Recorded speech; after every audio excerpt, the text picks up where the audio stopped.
புதுசா வர்ற பார்ட்டிக்கு யாரும் போக மாட்டாங்க. அவங்களுக்கு அந்த ஸ்ட்ராட்டஜி புரியல. இவங்க என்ன நினைச்சிட்டாங்க, விஜய் பெரிய முகம், புதுசா கட்சி ஆரம்பிச்சா நம்ம எல்லாருமே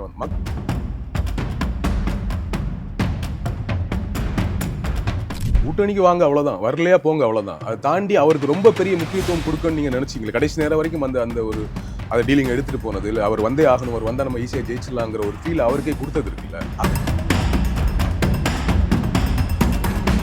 அரசியல் எதிரி, அரசியல் எதிரி வேற, கொள்கை எதிரி வேறங்கிறதே தப்பு. கொள்கை ரீதியாக எனக்கு யார் எதிரிதோ அவங்க தான் எனக்கு அரசியல் ரீதியாகவும் எதிரி. நான் எனக்கு தெரிந்த அறிவில் அவங்களுக்கு ஒரு 50லேருந்து ஒரு 75 தொகுதி வரைக்கும் ஆள் இருக்கும், சாலிடா போட்டி போடுவோம். இப்போதைக்கு டிசைட் பண்ணி வச்சிருக்காங்க. 24 தொகுதி நம்ம தனியாக போட்டியிட வேண்டிய நிலை வரும் நாங்கள் எதிர்பார்க்கவே இல்லை. இப்படி ஆயிடுச்சு அப்படிங்கிற நிலையில தான் அவங்க இப்போ இருக்காங்க. ஸோ வேற வழி இல்லை, இப்போ அவங்க அதை ஃபேஸ் பண்ணி தான் ஆகணும். கடைசி ஒரு வாரம் 10 நாள் நடக்கக்கூடிய பெரிய பிரச்சாரமே எப்படி விஜய் தோற்றுரும், ஜெயிக்க போகிறது இல்லை, தேவையில்லாம ஓட்ட வேஸ்ட் பண்ணா தோக்கிற கட்சி போடாது. இது இந்த பிரச்சனை விஜயகாந்துக்கு இருந்துச்சு, இது கமல் அவர்களுக்கும் இருந்துச்சு.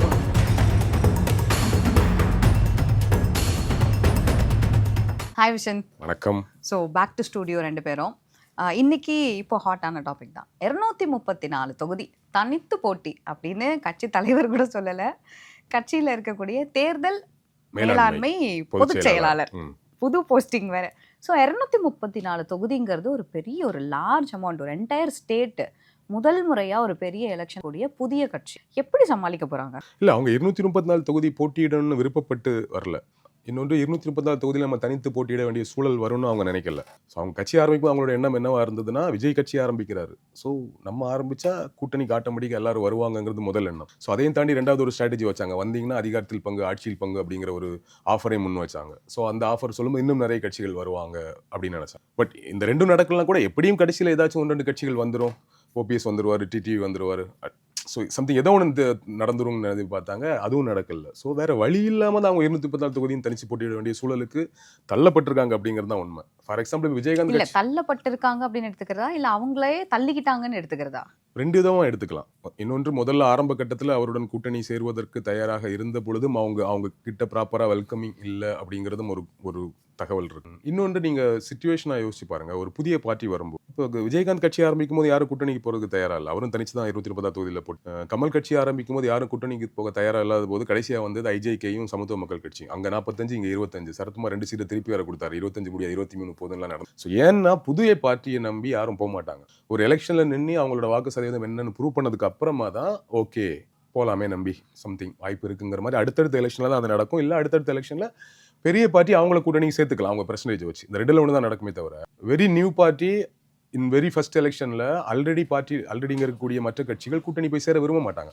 எப்போவுமே ஒரு வின்னிங் அலைன்ஸில் தான் இதர கட்சிகள் இருக்குன்னு நினைப்பாங்க. வின்னிங் அலைன்ஸ்னா அதிமுக, திமுக 2ல் ஒரு பார்ட்டி. இந்த எலெக்ஷனுக்கு யார் வின் பண்ணுவா அப்படிங்கிற ஓரளவுக்கு அந்த பெர்செப்ஷன் கிரியேட் ஆகும்.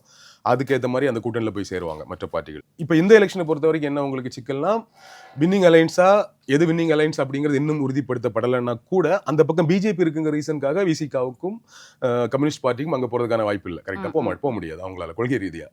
ஸோ அதனால அவங்க திமுக பக்கம் இருக்காங்க. ஸோ இதுதான் நடந்திருக்கு. அப்போ வின்னிங் அலைன்ஸ் பக்கம் போகணும், அப்படி இல்லையா எந்த கூட்டணிக்கும் அந்த பக்கம் போகணும், அப்படி இல்லை கொள்கை ரீதியாக ஒரு கூட்டணி அமைக்கும். ஸோ இதுதான் அவங்களோட ஃபர்ஸ்ட் ப்ரிஃபரன்ஸாக இருக்கும். புதுசாக வர்ற பார்ட்டிக்கு யாரும் போக மாட்டாங்க. அவங்களுக்கு அந்த ஸ்ட்ராட்டஜி புரியல. இவங்க என்ன நினைச்சிட்டாங்க, விஜய் பெரிய முகம், புதுசாக கட்சி ஆரம்பிச்சா நம்ம எல்லாருமே மக்கள் வருவாங்க, எவ்வளோ ஓட்டு போட போறாங்க அப்படிங்கிற எலெக்ஷனுக்கு அப்புறம் நமக்கு தெரியும். ஆனால் ஆல்ரெடி கட்சியை வச்சு நடத்துகிற கட்சிகள்லாம் வராது, அவங்களுக்கு ப்ரூவ் பண்ண. பட் ஆனால் கூட்டணிக்கு வரல, ஆனால் கூட்டணிக்கான பேச்சுவார்த்தைகள் எல்லாமே நடந்துச்சு, நிறைய பேர் கேட்டாங்க. அதாவது விஜய் வந்து நீங்கள் வாங்க, உங்களுக்கு இவ்வளோ தொகுதிகள் வந்து கண்டிப்பாக நாங்கள் கொடுக்குறோம், முதல் முறை போட்டி அப்படிங்கும் போதே வந்து நிறைய சீட்ஸ் கொடுக்கறதுக்குலாம் ரெடியாக இருந்தாங்க. அமைச்சரவையிலையுமே பதவி கொடுக்கறதுக்கும் ரெடியாக இருந்தாங்க வின்னிங் கேண்டிடேட்ஸ்க்கு. அப்படிங்கும் போது ஏன் அந்த ஆஃபரை வந்து அவங்க நிராகரிச்சு? இப்போ திமுக சைடு அது நடக்கல. கரெக்டாக திமுக சைட்லேருந்து விஜய் கூட்டணி சேர்க்கறதுக்கு வாய்ப்பே இல்லை. இப்போ நடந்ததாக இருந்தால் அதிமுக தரப்புல தான் நடந்திருக்கும். அதை நிர்மல்குமார் வந்து இல்லை அப்படி எந்த சம்பவமே நடக்கலன்னு 2 நாளைக்கு முன்னாடி. இன்னைக்கு வந்து ஆதவர்ஜன் என்ன சொல்றாரு, எங்களுக்கு பேரம் பேசினாங்க 90 சீட்டு, 2.5 வருஷம் நீங்கள் முதலமைச்சர் வரைக்கும் பேரம் பேசினாங்க, அதெல்லாம் தாண்டி வந்து நிற்கிறோம் அப்படின்னு சொல்றாங்க. நான் 4-5 நாளைக்கு முன்னாடி பேசின வீடியோவில் சொன்னேன், இங்கே இப்படி ஒரு கூட்டணி பேச்சுவார்த்தை நடக்குதுன்னு சொல்லிட்டே இருக்காங்க மீடியாவில். இவங்க அமைதியாகவே இருக்காங்க. அமைதியாக இருந்து 4 நாள் கழிச்சு வந்து சொல்லுவாங்க பாருங்களேன், அப்படிலாம் எந்த கூட்டணி எதுவும் நடக்கல, நாங்கள் வேலை பேச முடியாதுன்னு வந்து நெஞ்சு நிமித்து பேசுறவங்க அந்த 4 நாள் இப்படி ஒரு காசிப் ஆரம்பிக்கும் போது அப்படி எதுவும் நடக்கல, பொய்யான தகவல் அப்போவே அனௌன்ஸ் பண்ணணும். ஆக்சுவலி டீலிங் நடந்திருக்குன்னு நம்ம புரிஞ்சுக்கணும். பேச்சுவார்த்தை நடந்திருக்கு, ஓகேவா? பேச்சுவார்த்தை நடக்கலைன்னா அப்போவே ஸ்டாப் பண்ணணும். எதுக்கு ஒரு காசிப்பு தேவையில்லாமல் பரவ விடணும்? ஸோ பேச்சுவார்த்தை நடந்திருக்கு, டீலிங் கரெக்டாக செட் ஆகல. அதனால வந்திருக்கிறாங்க. பட் ஆனா இந்த டீலிங் ஓகே நீங்க சொல்ற மாதிரி கண்டிப்பா டீலிங் நடந்திருக்கும். ஆனா அவங்களுக்கு அது ஒத்து வரல இவங்களுக்கு அப்படிங்கிற ஒத்து பட்சத்துல வந்திருக்காது. அது டிலே ஆயிருக்கு ம். அப்படின்னு. பட் 90 சீட்ஸ் அப்படிங்கிறது ஓகே. இப்போ ஆதவர்ஜுனா சொன்னா 90 சீட்ஸ் 90 தொகுதிகள் தரும். பிளஸ் 2.5 வருடங்கள் வந்து முதலமைச்சரா இருக்கக்கூடிய வாய்ப்பையும் இந்த ஒரு எலெக்ஷன்ல ஒரு முக்கியமான கேண்டிடேட்டை முன்னிறுத்தி இவர் தான் சீஃப் மினிஸ்டர் கேண்டிடேட் முன்னிறுத்தி ஒரு கூட்டணி கட்சிகள் வந்து ஒரு எலெக்ஷனை சந்திக்கிற பட்சத்துல பேரம் பேசுறாங்க, பேச்சுவார்த்தையில ஈடுபடுறாங்க அப்படிங்கும்போது கூட இன்னொரு கேண்டிடேட்டுக்கு எப்படி வந்து 90 தொகுதிகள் பிளஸ் 2.5 வருடங்கள் முதலமைச்சர் பதவி அப்படிங்கிற எனக்கு 90 தொகுதிகள் கூட ஓகே நான் அக்செப்ட் பண்ணிக்க முடியாது. 2.5 வருடங்கள் முதலமைச்சர் பதவிங்கிறது என்னால இல்ல அக்செப்ட் நீங்க பண்ண 90 தொகுதி அக்செப்ட் பண்ண முடியாது. நீங்க யோசிச்சு பாருங்க. இப்ப திமுக கூட்டணி மாதிரி கிடையாது. இங்க அங்க இருக்க கூட்டணிக்கு காங்கிரஸை தவிர்த்து மற்ற கட்சிகள் 5 சீட்டு, 6 சீட்டு, 8 சீட்டு தான். கரெக்டா? 90 சீட்டுங்கிறதே வாய்ப்பு இல்லைங்கிறது என்னுடைய கருத்து. ஏன்னா இப்ப திமுக கூட்டணியை பாத்தீங்கன்னா நீங்க காங்கிரஸை தவிர்த்து எல்லா கட்சியிலுமே 5 சீட்டு, 6 சீட்டு, 4 சீட்டு கதை தான். அதனால அது பெரிய ப்ராப்ளம் கிடையாது. இங்க நீங்க யோசிச்சு பாருங்க. அமமுக எத்தனை சீட் கொடுக்கணும்? ஒரு 20 சீட் கேட்பாங்க. பாமக சோ எல்லாருமே 20+ கேட்பாங்க. அது ஏதோ ஒரு முன்ன பின்ன முடியும்னு வச்சுக்கோங்களேன். 35 ஆரம்பிப்பாங்க. அப்புறம் அது பேச்சுவார்த்தை வந்து 15 20 25க்குள்ள முடியும்னு வச்சுக்கோங்களேன். ஸோ அங்க நம்பர் ஆஃப் சீட்ஸே அதிகம் இருக்கக்கூடிய கட்சிகள் கொடுக்கக்கூடிய சீட்டு. அப்படி இருக்கும்போது இவருக்கு 90 சீட்டை கொடுத்துட்டு அப்ப அதிமுக என்ன பண்றது? அவங்கள பாதி கூட கிடைக்காது. அப்புறம் இப்ப இவருக்கு 90னா நீங்க மற்ற பார்ட்டிஸ் எல்லாம் 20 போடுங்களேன். அமமுக 20 சீட் போயிரும்னு வச்சுக்கோங்களேன். அப்போ 150 அங்கேயே போயிடுச்சு. அப்ப எத்தனை சீட்ல அதிமுக நிக்கிறது? ஸோ அதுக்கெல்லாம் வாய்ப்பே கிடையாது. இவங்க கேட்டிருக்கலாம் 90 சீட்டு. பேரம் பேசினாங்க அப்படிங்கிறத இவங்க கேட்ட பேரத்தை கூட சொல்லியிருக்கலாம். எனக்கு தெரிஞ்சு என்ன புரிஞ்சுக்கன்னா நாங்க வர்றோம் 90 சீட்டு கொடுங்க, எங்களுக்கு 2 வருஷம் முதலமைச்சர் பதவி கொடுங்க. இவங்க கேட்டதா இருக்கும். அவங்க கொடுக்க சொன்னதா இருக்காது. But how stupid is this? Stupid அப்படின்றதுக்கு எனக்கு இந்த வேர்டு கரெக்டா இல்லையான்னு தெரியல. பட் ஆனா ஒரு பெரிய எலெக்ஷன் ஒரு நாடே சந்திக்கக்கூடிய முக்கியமான நாள் அப்படின்னு சொல்ல அதுல வரக்கூடிய ரிசல்ட் ஒருத்தர் அதை வந்துட்டு ஸ்டேட்டோட ரெப்ரசன்டேட்டிவா வந்து தேர்ந்தெடுக்கக்கூடிய ஒரு விஷயம் அப்படிங்கும்போது அதுலயுமே இந்த மாதிரியான ஒரு பேரம் 2.5 வருடங்கள் இந்த கட்சியில இருக்கக்கூடிய ஒருத்தர் வந்து சிஎம்மா இருப்பாரு, 2.5 வருடங்கள் வந்து நாங்க சிஎம்மா இருப்போம் அப்படின்னா நீங்க யாரை வச்சு பேரம் பேசுறீங்க? மக்கள் மேல வந்துட்டு பெட் கட்டுற மாதிரியான ஒரு இல்ல விஷயம் மக்கள் மேல பெட் கட்டுறதை தாண்டி அதிமுக பண்ண தவறு அதுவாதான். அதிமுக என்டிஏ கூட்டணி பண்ண தவறா தான் நான் அதை பார்ப்பேன். ஏன்னா நீங்க வந்து எதுக்கு அவ்வளவு தூரம் ஒருத்தர் போய் கேட்கணும்? கேட்டதுனால அவங்க கேட்கறாங்க. கூட்டணிக்கு வாங்க அவ்வளவுதான், வரலையா போங்க அவ்வளவுதான். அதை தாண்டி அவருக்கு ரொம்ப பெரிய முக்கியத்துவம் கொடுக்கணும்னு நீங்க நினைச்சீங்களே கடைசி நேரம் வரைக்கும் அந்த ஒரு அதை டீலிங் எடுத்துட்டு போனது இல்லை, அவர் வந்தே ஆகணும், அவர் வந்தா நம்ம ஈஸியா ஜெயிச்சிடலாங்கிற ஒரு ஃபீல் அவருக்கே கொடுத்தது இருக்குல்ல, அதனால கேட்கப்பட்டதான் அது அப்படின்னு புரிஞ்சு. அது நீங்க பண்ணிருக்கவே கூடாது. ஆப்வியஸ்லி ஒரு புதிய கட்சி, ஒரு பெரிய முகம், கண்டிப்பா ஒரு நல்ல வாக்கு சதவீதம் இருக்குன்னு எல்லாரும் நம்புறவங்க போது வாங்க 30 சீட் வாங்கிக்கோங்க, 20 சீட் வாங்கிக்கோங்க, அவ்வளவுதான். நீங்க வரலன்னு போங்க, எங்களுக்கு என்ன அப்படிங்கிற மாதிரி மூட்ல தான் இருந்திருக்கணும். காங்கிரஸ் தான் என்னென்னவோ முட்டி மோதுனாங்க. அந்த பக்கம் என்ன நடந்தது பாருங்க. அவ்வளவு இப்படி போன வாட்டியோட 3 சீட் எக்ஸ்ட்ரா தரோம், நீங்க விஜய் வச்சு ரொம்ப பேரம் பேசுங்க, சரி வச்சுக்கோங்க, அவ்வளவுதான். சோ அந்த அளவுக்கு இவர் வந்தா ஈஸியா ஜெயிச்சிடலாம், அது உண்மையோ பொய்யங்கிறத தாண்டி அந்த ஃபீல ஒரு கூட்டணி கட்சி கொடுக்க கூடாது. நீங்க எங்களுக்கு ரொம்ப முக்கியம், ஆனா நீங்க இல்லைனாலும் எங்களை ஜெயிக்க தெரியுங்கிறது தான் ஒரு திமுகவோட இதுவா. அந்த ஸ்டாண்டுக்கு இப்ப வந்ததுனால தான் ஆதவர்ஜுனா இந்த ஸ்டேட்மெண்ட் வெளியில விட்டாரு அப்படின்னு சொல்லாம 2.5 வருடங்கள் வந்து இவங்க அதை கேட்டிருக்கிறதுக்கு சான்சஸ் இருக்கு. அவங்க கேட்டதான் இவங்களே பேரம் சொல்றாங்க. அதிமுக தரப்புல இருந்தோ அல்லது என்டிஏ தரப்புல இருந்தோ இப்படி ஒரு ஆஃபரை கொடுக்க தயாராகவே மாட்டாங்க. அதை எப்படி கொடுக்க முடியும்? சோ அதனால இவங்க கேட்டதுதான் பேரம் பேசுறாங்கன்னு சொல்றாரு, நான் புரிஞ்சுக்கிறேன். அதுக்கெல்லாம் வாய்ப்பு இல்லை. அதெல்லாம் எப்படி கொடுக்க முடியும்? ஒண்ணு. இன்னொன்னு, நீங்க கேட்டதுபடி இதனங்க ஒரு கம்பெனியோட சிஇஓ போஸ்டிங்கா 2.5 வருஷத்துக்கு அப்புறம் நான் வர்றேன், இன்கிரிமெண்டா எனக்கு இது ப்ரொமோஷன் கொடுங்கன்னு வர்ற மாதிரி. அதிகபட்சம் என்ன கேட்கலாம், ஒரு 40 சீட்டு கொடுங்க, துணை முதலமைச்சர் பதவி கொடுங்கன்னு வேணா கேட்கலாம். பவன் கல்யாணம் அங்க பண்ண மாதிரி அது வேணா, அதுல ஒரு நியாயம் இருக்குன்னு வச்சுக்கோ. மேபி அதை கொடுக்கறதுக்கு மேபி வேணா ரெடியா இருந்திருக்கலாம். அதையும் தாண்டி உங்களோட பேரம் வந்து இல்ல பாதி 2.5 வருஷம் நான் அப்படிங்கிற மாதிரி, அதுவும் முதல் 2.5 வருஷம் நான் கூட கேட்டிருப்பாங்க. சரி, அது என்ன ஆகுன்னா, நீங்க கட்சி இப்படி ஒரு விஷயம் நடந்துச்சுன்னா, ஒரு கட்சிக்கு ஒரு கூட்டணிக்கு எலெக்ஷனை மக்களை சந்திக்கும் போது யாரு முதலமைச்சர் வேட்பாளர்னு சொல்லி தான் பேசணும். 2.5 வருஷம் நானு 2.5 வருஷம் அவருன்னு சொல்லி பேச முடியும். அதுதான் கேக்குறேன். இந்த மாதிரியான ஒரு விஷயம் சொல்றதே தவறாதான். அந்த டீலிங்கே தப்பு. அப்படி ஒரு விஷயம் பேசப்பட்டிருந்தால் அது என்ன, நான் என்டிஏ தரப்புல இருந்து அதிமுக தரப்புல இருந்து அப்படி ஒரு ஆஃபரை சொல்லியிருப்பாங்க நான் நம்பல. அது எதுக்குங்க சொல்லணும் அவங்க? ஸோ அவங்க வாய்ப்பே கிடையாது. இவங்க கேட்டிருக்கலாம். அப்படி கேட்டிருந்தா அது தவறு. அப்படி கேட்கவே கூடாது. ஏன்னா இங்க வந்து முதலமைச்சர் முகமா ஆல்ரெடி ஒருத்தர் வந்து சொல்லிட்டாங்க, எடப்பாடி அவர்களை வந்துட்டு அவர் தான் முதலமைச்சர் அதிமுக சார்பாக என்டிஏ கூட்டணியில இருந்து அப்படின்னு சொல்லும் போது 2.5 வருடங்கள் நாங்க முதலமைச்சர் அப்படிங்கும் போது இப்போ என்டிஏ கூட்டணியில தாவேகா வந்து இணைந்தாலுமே கூட அவர்களுடைய கொள்கைகள் வேற, இவங்களுடைய கொள்கைகள் வேற. இவங்க சில வாக்குறுதிகளை கொடுத்து முன்னிறுத்தி இவரை வந்து முதலமைச்சர் வேட்பாளராக ஜெயிக்க வைக்கிறதுக்கான வேலைகள் போயிட்டு இருக்கும்போது இவங்க சொல்ற மாதிரி 2.5 வருடங்கள் அப்படிங்கும்போது அவங்க கொடுத்த வாக்குறுதியை யார் நிறைவேற்ற? ஐடியாலஜி பேஸா நீங்க பார்க்கும் பொழுது தாவேகா என்டிஏ கூட்டணியில போறதுக்கு வாய்ப்பே இல்லை. நான் முன்னாடியே தான் சொல்லி, பிஜேபி அந்த கூட்டணியில இருக்கு. அவங்களோட நீட்ல அவங்க நிலை என்னன்னு தெரியும்.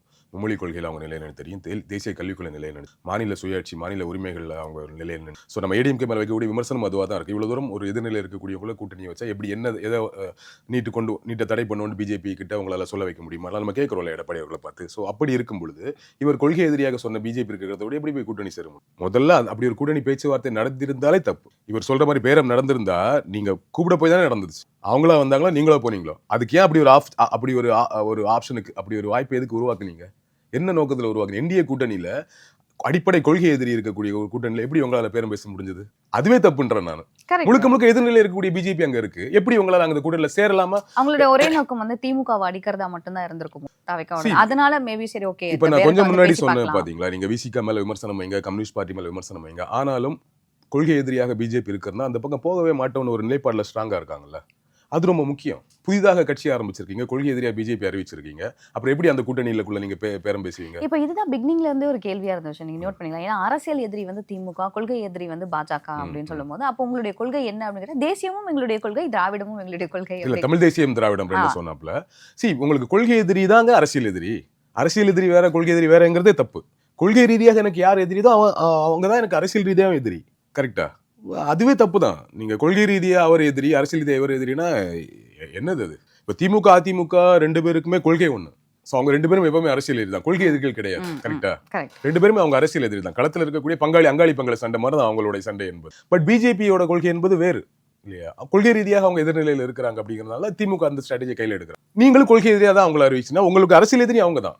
எப்படி அதிமுகவுக்கு திமுக எதிரியோ அது மாதிரி தான் உங்களுக்கு திமுக அதிமுக எதிரி.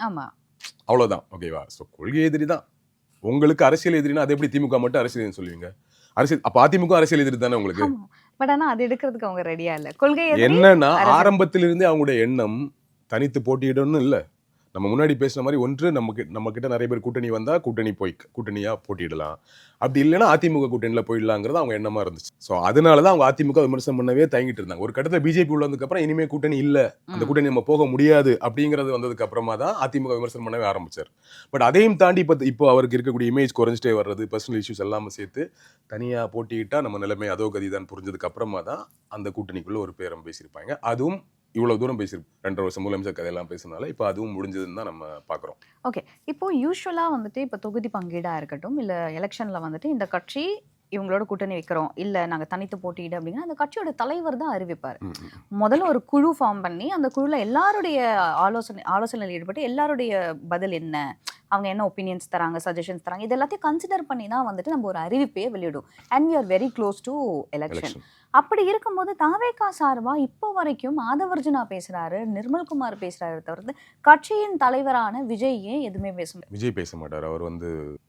அவர் முன்னாடி சொல்லிட்டார்ல ஒரு மாநாட்டிலே, கரூர் இன்சிடென்ட் முன்னாடி, நம்ம சிங்கம் சும்மா வெளியே வராதுங்க, தேவைப்படும் போது தான் வெளியே வருங்கிற மாதிரி இமேஜ்லேயே தான் அவர் இருப்பார், எப்பவும் அப்படியே தான் இருப்பார். ஃபைன், அது ஒரு இஷ்யூ கிடையாது. தேர்தல் மேலாண்மை பொதுச்செயலாளர் இவர் இருக்கிறாரு, அவர் இன்னொரு பொதுச்செயலாளர் நிர்மல்குமார், கட்சியோட அடுத்த கட்ட தலைவர் கூட பேசலாம், அறிக்கை வெளியிடலாம். இப்போ நேரடியாக இல்லை, எனக்கு நீங்கள் இது சொல்லும் போதே எனக்கு ஒரு கேள்வி வருது விஷயம் என்னன்னா, பொதுச் செயலாளர் அப்படிங்கிறது ஒரு பதவி, அதுதான் பதவி ஆக்சுவலி. இப்போ அதிமுகவுடைய பொதுச் செயலாளர் சொல்லணும், திமுகவுடைய பொதுச் செயலாளர், எல்லாருக்குமே ஒரு முகம் உண்டு. தாவேகாவை பொறுத்த வரைக்கும் மட்டும் கட்சியின் பொதுச் செயலாளர், தேர்தல் மேலாண்மை பொதுச் செயலாளர், கொள்கை பரப்பு பொதுச் செயலாளர், எத்தனை பொதுச் செயலாளர்? அது பரவாயில்ல, அது அவங்க விருப்பம், அவங்க கட்சி போஸ்டிங்கா, கட்சிக்குள்ள இருக்கக்கூடிய போஸ்டிங்கா அவங்க எப்படி வேணா டிசைட் பண்ணிக்கலாம். நம்ம ஒரு அமைப்பு மாதிரி தான், ஒரு அமைப்பு, ஒரு இயக்கத்துல என்ன வேணா போஸ்டிங் கொடுத்துக்கலாமே. அதனால அது ஒரு பெரிய இஷ்யூ இல்லை நமக்கு. இந்த போஸ்டிங்லயோ யார் போஸ்டிங்னா எல்லாருமே பொதுச் செயலாளர், அந்த பொதுச் செயலாளர், இந்த பொதுச் செயலாளர், அப்ப மத்த கட்சி பதவிகள்னு இருக்கு. ஆக்சுவலி கட்சி ஆரம்பிக்கும் போதே பொதுச் செயலாளராக அவர் ஆனந்த் அவர்களே அறிவிச்சிருக்க கூடாது. அதனால வந்த பிரச்சனை அது. பொதுச் செயலாளர் அவருக்கு கொடுத்ததுனால அடுத்தது எங்க இருந்தோ பாண்டிச்சேரியிலிருந்து ஒருத்தர் கூப்பிட்டு வச்சு தமிழ்நாட்டில் ஆரம்பிக்கிற கட்சி எப்படி பொதுச் செயலாளர் கொடுத்தீங்க அவசரப்பட்டு? அவருக்கு ஒரு மாநில ஒருங்கிணைப்பாளர் மாதிரி ஒரு பதவி கொடுத்துருக்கலாம். அவரோட வேலையை ஒருங்கிணைக்கிறது தான், இட்டுன்னு போயிட்டு வர்றது அவரோட வேலையா இருக்கும்பொழுது அவருக்கு ஒருங்கிணைப்பாளர் கரெக்டா இருந்திருக்கும். நீங்க அவசரப்பட்டு பொதுச்செயலாளர் கொடுத்துட்டீங்க. அடுத்தடுத்த ஆட்கள் வரும்போது, தெரிந்தவங்க வரும்போது அவங்களுக்கு என்ன போஸ்டிங் கொடுக்கறது? சும்மா ஒரு போஸ்டிங் கொடுக்காம இருக்கக்கூடாது. அவங்களுக்கும் ரொம்ப போஸ்டிங், உயர்ந்த போஸ்டிங் தான் அப்படிங்கிற ஃபீல் கொடுக்கணுங்கிறதுக்காக தேர்தல் மேலாண்மை பொதுச்செயலாளர், கொள்கை பரப்பு பொதுச்செயலாளர் மாதிரி புதிய போஸ்டிங்ஸ் எல்லாம் உருவாக்கி கொடுத்தாங்க. சரி, அது ஒரு இஷ்யூ இல்லை. இப்போ கட்சிக்கு போஸ்டிங் கொடுக்கறதோ, இல்லைனா கட்சியோட 2ஆம் கட்ட தலைவர்கள் வந்து அறிக்கை வெளியிடுவதோ, இல்லை கூட்டணி பற்றி பேசுவதோ, அதெல்லாம் ஒன்றும் தவறு கிடையாது. அது அவங்களோட டிசிஷன். எல்லாத்துக்குமே தலைவர் தான் வந்து பேசணுங்கிறது. அடுத்த கட்ட தலைவர்கள் பேசலாம். ஓகே. எனக்கு என்னன்னா இப்போ இந்த மாதிரியான ஒரு முக்கிய அறிவிப்புக்கே விஜய் அவர்கள் வெளியில வந்து பேசலாங்க போது 234 தொகுதிகளுக்கு தனித்தனி வேட்பாளர்கள் 234 முகங்கள் தேவை. இதுல பரிச்சயப்பட்ட முகங்கள் அப்படின்னு தாவேக்கால பார்த்தோம்னா ஒரு 3-4 பேர், 10 பேர் கூட வச்சுக்கோங்க 10 மேக்ஸிமம். பேர். அதை தாண்டி மிச்சம் இருக்கக்கூடிய கேண்டிடேட்ஸை என்ன கிரைட்டீரியால அவங்க இறக்க போறாங்க, என்ன மாதிரியான முதல்ல அவங்களோட கேண்டிடேட்ஸோட இவங்களோட ஐடியாலஜி என்னன்னு கிளியரா மக்களுக்கு இல்லாதப்போ இவங்க எதை பேஸ் பண்ணி கேண்டிடேட்ஸ் இறக்க போறாங்க? இல்ல உங்களுக்கு உண்மையாவே சேலஞ்சிங்கான ஏரியா தான், அது கஷ்டம் தான். 236 தொகுதிக்கு முதல்ல வேட்பாளர் கிடைக்கிறதே கஷ்டம். ஏன்னா வேட்பாளர் கிடைப்பாங்க, எலெக்ஷன்ல போட்டி போடுறது எல்லாருமே ரெடி தான். ஆல்ரெடி மக்கள் இயக்கம் இருந்துச்சு, அவருக்கு ரசிக மன்றம் இருந்ததுனால ஆட்கள் நிறைய இருக்காங்க, எல்லா தொகுதியிலையும் ஆள் இருப்பாங்க. தெரிந்த முகம், விஜய் ரசிகர் மன்ற தலைவராக, மக்கள் இயக்கத்தோட தலைவராக தெரிந்த முகங்கள் நிறைய பேர் இருப்பாங்க. ஆனா அவங்க எல்லாம் எலெக்ஷன் நின்று போட்டி போட முடியுமா? அதுக்கு அந்த அளவுக்கு பண வசதி இருக்குதா, அந்த அளவுக்கு செல்வாக்கு இருக்குதா, எலெக்ஷன்னா ஒரு குறைந்தபட்சம் ஓட்டு வாங்குவாரா, இதெல்லாம் பார்க்கணும்ல.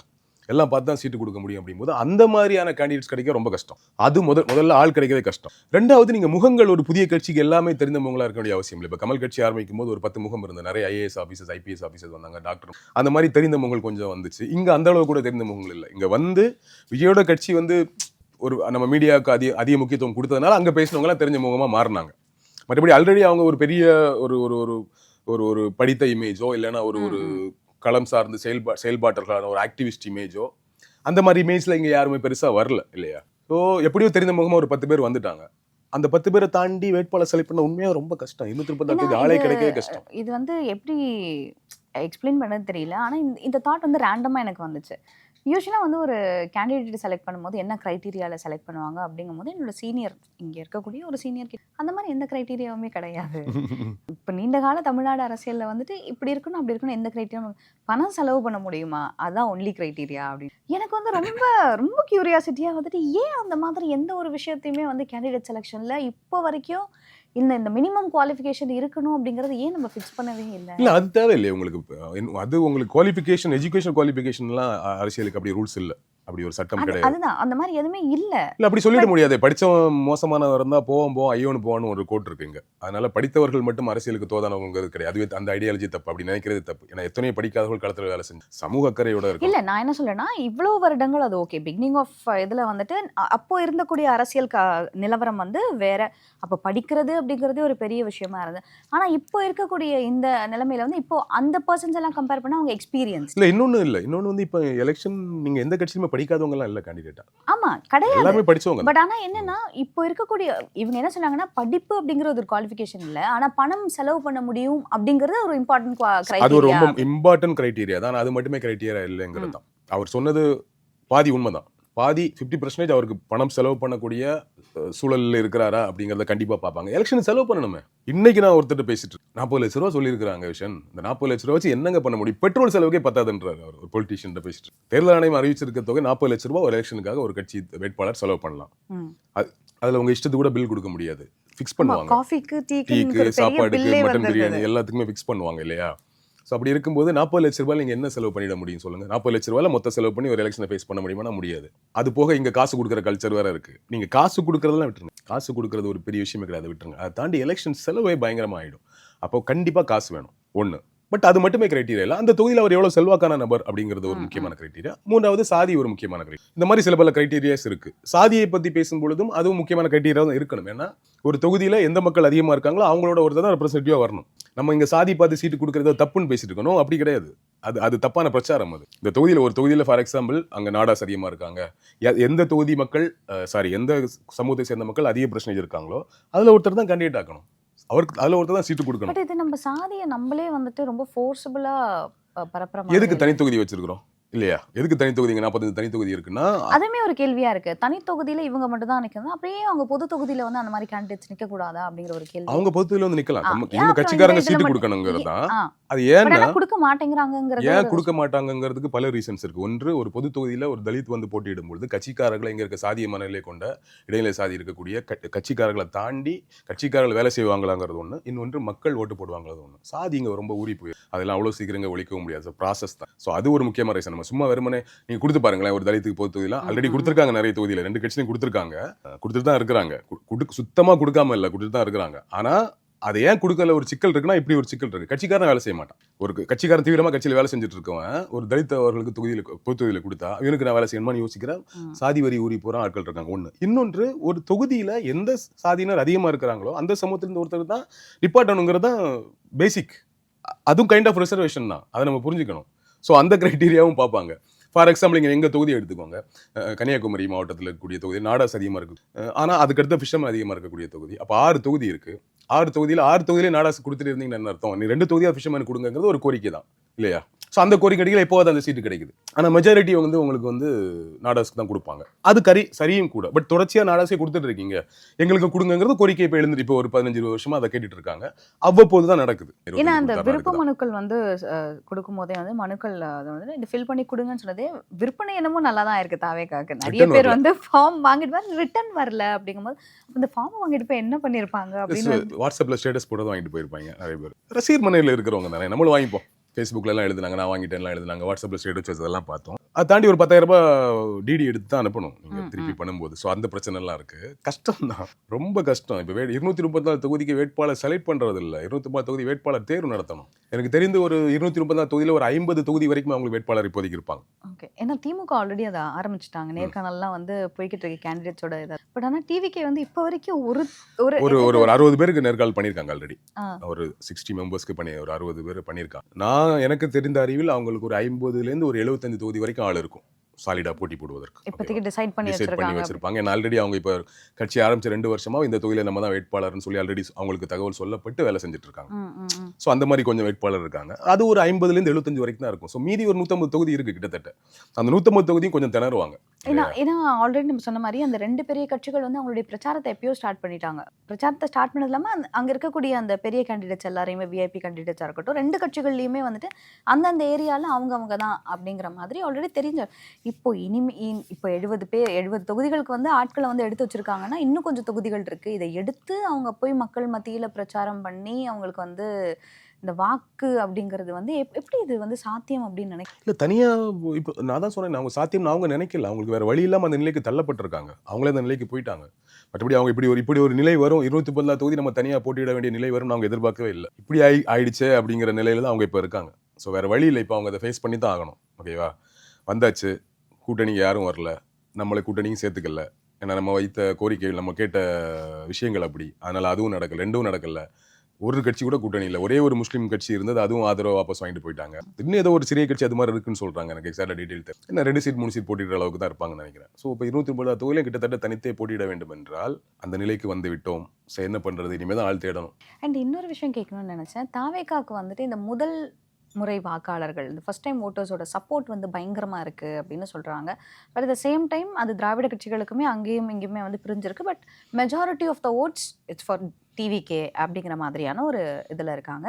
அண்ட் இந்த டைம் ஃபர்ஸ்ட் டைம் ஓட்டர்ஸ் அப்படிங்கிறது 12 லட்சத்துக்கும் மேற்பட்டவர்கள் அப்படின்னு சொல்கிறாங்க. அவங்களுடைய ஓட்ஸ் மொத்தமாக டிவிகேக்கு போகிறதுக்கு வாய்ப்பு இருக்கா? நீங்கள் 12 லட்சம் மட்டும் குறிக்க வேணாம். 12 லட்சங்கிறது இந்த எலெக்ஷன் ஓட்டு போட போகிறவங்க. 26 எலெக்ஷனுக்கு நம்ம 21க்கு அப்புறம் 24ல ஓட்டு போட்டவங்களே தமிழ்நாடு எலெக்ஷனை பொறுத்தவரை ஃபர்ஸ்ட் ஜென்ரேஷன் ஓட்டர்ஸ் தான் நம்ம கணக்கிடணும். ஓகேவா? ஸோ இந்த எலெக்ஷன் ஃபர்ஸ்ட் டைம் ஓட்டு போகிறவங்க 12 லட்சம். அப்போ 24 எலெக்ஷன் எவ்வளோ ஓட்டு? கிட்டத்தட்ட அது ஒரு 25 to 35 லேக்ஸ் வரைக்கும் வரும்னு நினைக்கிறேன். 30 லட்சமா அது வரும் first time voters. Okay, Tamil Nadu election first time Tamil Nadu election போட போறோம். நீங்க சொல்ற கணக்குப்படி 30 லேக்ஸ்னு வச்சுப்போமே. 30 லேக்ஸ் பிளஸ் வீட்டுக்கு ஒரு ஓட்டு சாலிடா வந்துட்டு விஜய்க்கு அப்படிங்கிற மாதிரி பெண்கள் ஓட்டா இருக்கட்டும், இந்த ஃபர்ஸ்ட் டைம் ஓட்டர்ஸா இருக்கட்டும், ஒரு சில வீட்டில் வந்து ஆண்களுமே வந்துட்டு விஜய்க்கு வாக்களிக்கணும். ஸோ ஏறக்குறைய அப்படி இப்படி கால்குலேட் பண்ணா கூட 20% பிளஸ் ஓட்ஸை வந்து அவரை தட்டிட்டு போறதுக்கான வாய்ப்பு இருக்குன்னு சொல்றாங்க. உண்மையா? விஜய் அவரோட இமேஜுக்கு நம்ம ரொம்ப ஈஸியா கணிச்சிடலாம். அவருக்கு வீட்டுக்கு ஒரு ஓட்டாவது போட்டுருவாங்க. வீட்டில் ஒரு விஜய் ஃபேன் கண்டிப்பா இருப்பாங்க. ஒரு அம்மாவா இருக்கலாம், மகளா இருக்கலாம். இது வந்து பொதுவான கணிப்பு. ஓகேவா? இது ஒரு மேம்போக்கான பெர்செப்ஷன். அது உண்மையும் கூட. ஓகேவா? இப்போ என்னன்னா விஜய்க்கு ஒரு ஓட்டு போட நான் ரெடி. ஆனா என் தொகுதியில் இருக்கக்கூடிய வேட்பாளர் யாருன்னு பார்த்தா நான் ஓட்டு. விஜய் மட்டுமே இங்க இல்ல விஷயம். கண்ணை மூடிட்டு யாருன்னாலும் விஜய்க்கு நான் ஓட்டு போட மாட்டேன். என்னுடைய வேட்பாளர் யாருன்னு பார்ப்பேன். ஒன்று, அதாவது எனக்கு எந்த சாதிய உணர்வு இல்லை, மத உணர்வும் இல்லைன்னா அந்த வேட்பாளர் தகுதியானவரான்னு பார்ப்பேன். இப்போ எனக்கு சாதிய உணர்வு மத உணர்வு இருக்குன்னா அவர் என்னுடைய சாதியை சேர்ந்தவரா என்னுடைய மதத்தை சேர்ந்தவரான்னு பார்ப்பேன். ஸோ ஒன்று எனக்கு தகுதியானவர் இல்லை, அப்போ ஓட்டு போட மாட்டேன். அப்போ என்னுடைய சாதி சேர்ந்தவரா மதத்தை சேர்ந்தவர்னு பார்ப்பேன், அப்போ ஓட்டு போட மாட்டேன். ஸோ இந்த மாதிரி கழிச்சிட்டே இருக்கும். கடைசி எல்லாத்துக்கு மேலே ஒன்று வரும், எப்படி விஜய் ஜெயிக்க போறது இல்லை, தேவலாம் ஓட்ட அப்படிங்கிற கிரைட்டீரியாவில் அந்த ஓட்டு மாறும். ஸோ வீட்டுக்கு ஒரு ஓட்டு இருந்தால் கூட அந்த ஓட்டு பல கிரைட்டீரியா அடிப்படையில் மாறும். பிரச்சாரம், எந்த அளவு பிரச்சாரம் பண்றாங்க, அவங்க தொகுதி ஒட்டுமொத்தமா வைக்கக்கூடிய பிரச்சாரம் இல்ல, தொகுதிக்கு ஒரு அந்த எம்எல்ஏ கேண்டிடேட் ஒரு ஒரு தேர்தல் அறிக்கை கொடுப்பாரு. அந்த ஒட்டுமொத்த தொகுதிகளுக்கான தமிழ்நாட்டுக்கான தேர்தல் அறிக்கை கட்சி தலைமை கொடுக்கிறது, அது தொகுதிக்குன்னு தேர்தல் அறிக்கை கொடுப்பாங்க தெரியுமா எம்எல்ஏ கேண்டிடேட். முதல்ல அந்த இப்போ நீங்க சொன்ன மாதிரி எக்ஸாக்ட்லி எம்எல்ஏ வந்து அந்த தொகுதிக்கான மேம்பாடுகள் பத்தி சில விஷயங்களை வந்து முன்னிறுத்துவாங்க. முதல்ல இவங்களுக்கு அந்தந்த தொகுதியில என்னென்ன பிரச்சனைகள் இருக்குங்கிறது அதுதான் சொல்ல வரேன். அப்ப அந்த தொகுதியில நீண்ட நாள் களத்துல இருந்து செயல்பட்டவர் தான் தொகுதி பிரச்சனைகள் தெரியும். அப்ப அந்த அறிக்கைகளை பார்ப்பாங்க. அடுத்தது காசு கொடுக்குறாங்களான்னு பார்ப்பாங்க. நம்ம தான் காசு கொடுக்க முடியாது, அதெல்லாம் தப்புன்னு சொல்லிட்டு தானே வர்றோம். ஸோ இவ்வளோ கிரைட்டீரியா இருக்கு ப்ராக்டிக்கலாக பேசணும்னா. ஸோ இவ்வளோ விஷயம் வரும்போது அப்போ இந்த வீட்டுக்கு ஒரு ஓட்டு விழுமா அப்படின்னா கொஸ்டின் மார்க் தான் ஒன்று. எல்லாத்துக்கு மேலே இன்னும் இருக்கக்கூடிய இந்த வெறும் ஒரு மாசத்துல 30-35 நாட்கள்ல விஜயோட செயல்பாடு எப்படி இருக்கு, விஜயோட பிரச்சாரம் எப்படி இருக்கு, முழுமையான தேர்தல் அறிக்கை எப்படி இருக்கு, இதெல்லாம் பார்ப்பாங்க. ஸோ அற்புதமான தேர்தல் அறிக்கைகள் வருது, திட்டங்கள் அறிவிக்கிறாரு, ரெகுலராக பிரச்சாரத்துக்கு போறாரு, எல்லா மக்களையும் சந்திக்கிறாரு, ஊர் ஊராக போய் சந்திக்கிறாரு. இதெல்லாம் நடந்துச்சுன்னா கூட்டம் பயங்கரமா வருது. எல்லாம் பார்த்தா பயங்கரமா ஒன்று அந்த ஒரு வைபு, அந்த ஒரு வைபு, அந்த ஒரு பெர்செப்ஷன், ஒன்று ஜெயிச்சிருவார் போல இருக்கியா, அட்லீஸ்ட் எதிர்க்கட்சி தலைவராக வந்திருப்பாரு, போடிய நம்பிக்கை அப்படிங்கிற மாதிரி ஒன்று வரும். இன்னொன்று இளைஞர்களை பொறுத்த வரைக்கும் இதுல எத்தனை இளைஞர்கள் ஊர்ல இருக்காங்கன்னு தெரியல, எத்தனை பேர் படிச்சுட்டு வெளியூர்களில் வேலை செய்யறாங்கன்னு தெரியல, எத்தனை இளைஞர்கள் வெளிநாடுகளில் இருக்காங்கன்னு தெரியல. ஸோ வெளிநாட்டுல இருந்து யாரும் வந்து ஓட்டு போட போறது இல்லை. இன்னொரு இப்போ வெளிநாடு நம்ம மக்கள் இருக்கிறதெல்லாம் கல்ஃப் கண்ட்ரி வேற, இப்போ அங்கே ஃப்ளைட்டும் கிடையாது, அந்த சட்ட சிக்கல் வேற இருக்கு, ஏகப்பட்ட பிரச்சனை. வந்தா திரும்பி போக முடியாது, ஐயோ கஷ்டம், போய் மாட்டிட்டு கஷ்டமாயிட்டு மாதிரி இருப்பாங்க. ஏகப்பட்ட சிக்கல் இருக்கு. நீங்க கடைசியா எப்படி ஆகும்னா நாம் தமிழர் கட்சி வேட்பாளர் அறிவிப்பாங்க. எப்படின்னா அந்த தொகுதியில் ஒரு படித்தவர், இந்த நம்ம இதுக்கு முன்ன பேசின எந்த கிரைட்டீரியாவும் கிடையாது, ஒரு படித்தவராக இருக்கணும், அதில் ஏதாச்சும் ஒரு ஒரு ஒரு ஆக்டிவிஸ்ட்டாக பார்ப்பாங்க. அந்த மண் சார்ந்து வேலை செய்கிறவங்க, களம் சார்ந்து ஏதாவது வேலை செய்கிறவங்க, ஓரளவுக்கு சின்ன சின்ன ஆட்களாக இருப்பாங்க. அந்த மாதிரி ஆட்களை சேர்த்து 230 முதல் ஆளாக அறிவிச்சிருவாங்க.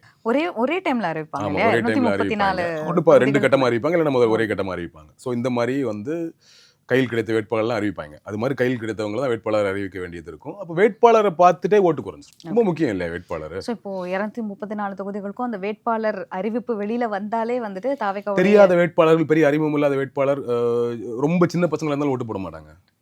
அவெல்லாம் கவுன்சிலர் எலெக்ஷனுக்கு ஓகே. தட் மீன்ஸ் ஊர்ப்புற நகராட்சியை பொறுத்த வரைக்கும், ஊராட்சிக்கெல்லாம் நீங்கள் கவுன்சிலர் வரைக்கும் ஓகே. நீங்கள் ஒரு எம்எல்ஏ கேண்டிடேட்னா ஒரு மெச்சூர்டான ஃபேஸாக இருக்கும், அட்லீஸ்ட் பணக்காரராக இருக்கணும். இப்போ இந்த இவங்கெல்லாம் வந்து இவங்களுக்கெல்லாம் காசு இருக்கவங்க, அவங்க ஏன் திருட்ட போகிறாங்க, நல்லா செய்வாங்க, போடுவாங்கன்னு போட்டு பல மென்டாலிட்டி இருக்குது மக்களுக்கு ஓட்டு போடுறதுக்கு. எல்லாத்துக்கு மேலே வீடு வீடாக பண்ணக்கூடிய பிரச்சாரம். எலெக்ஷனுக்கு முன்னாடி பிரச்சாரத்தை நிறுத்தினதுக்கு பிறகு கடைசி நாள் இருக்குல்ல, அந்த கடைசி நாளில் சைலண்டாக ஒவ்வொருத்தராக வீடு வீடாக போய் ஒரு பிரச்சாரம் பண்ண. அந்த ஏரியாவில் ஒரு வீட்டில் மட்டும் ஒரு 5 ஓட்டு இருக்கு, அந்த ஓட்டை மட்டும் நமக்கு கிடைக்காது போல இருக்கு அப்படின்னு சொன்னாங்கன்னா, அப்படியா, அது யார் தெரிஞ்சவங்க யாராவது, நம்ம ஃப்ரெண்ட் அவனோட சொந்தக்காரங்க, அவனை கூட்டு அந்த வீட்டில் போய் உட்காந்து போய் கட்சியில் ஒருத்தர் இருப்பாரு, அந்த சொந்தக்காரங்களா இருப்பாங்க, ஆனால் அவங்க வேற கட்சி ஓட்டு போடலான்னு இருப்பான். அந்த ஆளை கொண்டு போய் உட்கார வச்சு ஒரு 10 நிமிஷம் பண்ணி பேசி முடிச்சுட்டு அந்த கண்ணில் தெரியும், ஓகே ஓட்டு ஓரளவு அது கன்வின்ஸ் ஆயிட்டாங்க, தெரிஞ்சப்பறம் கிளம்புவாங்க.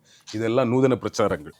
டோர் டு டோர் இவ்வளோ விஷயம் இருக்கு. டோர் டு டோர் பிரச்சாரம் இதெல்லாம், அதாவது நேரடியாகவும் மறைமுகமாகவும் நடக்கக்கூடிய பிரச்சாரங்கள், இவ்வளோ விஷயம் இருக்கு. ஓட்டர் லிஸ்ட் கொடுக்கறதுலேருந்து இருக்குது.